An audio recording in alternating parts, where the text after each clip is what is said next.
us dog trainers do a lot of really specific things that would otherwise be considered, not necessarily normal. Let me give you an example.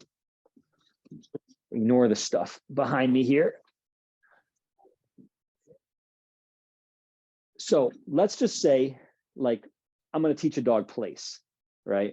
Now, me personally, and I think in the beginning stages, this is a good thing. I always set it up the same way, right? My place board's in front of me. Wait, it looks like I just froze. Can you still hear me? Yeah, I can see it. Okay, place board's in front of me, right?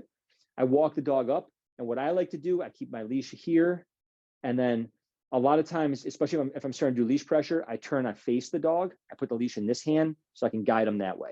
So like every time I give the command, I'm standing facing the dog, leash in the same hand in the same position, right? Now, other dog trainers might do it differently, but whatever they're doing, they're standing the exact same orientation to the dog. Their arm is in the exact same position. They're looking at the dog, or they're at the same angle to the place command, right? And it's the same thing with downs, right? If you're going to use your foot to guide leash pressure, you might always position yourself so that if you need your foot, you're ready, right? And we do these things that we don't think about a lot.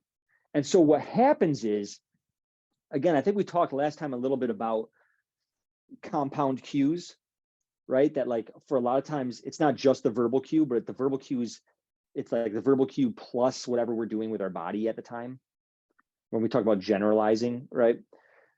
So we don't realize that we're building in a lot of these compound signals into our cue that the dog becomes dependent on, where if all of a sudden you stand differently, the dog becomes unsure. They might not necessarily like fully fail, but they don't perform at the same level, right? This could be tone of voice.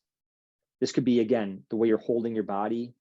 This could be just the pacing. Like I always walk up to place, I stop, I wait 1.5 seconds, and then I give my command, right? Like we don't even think about it, but we tend to fall into habits. Now, when you're first building a behavior, these things are great because it makes what you're doing super predictable.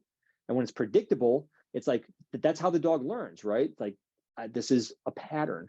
But then just like we talked about that 80% rule, like you get 80% proficiency if you keep going and you go for like 100% proficiency and you haven't really generalized the way you want, the dog gets so convinced that it's supposed to look this way that if you change any piece of it, they get frustrated.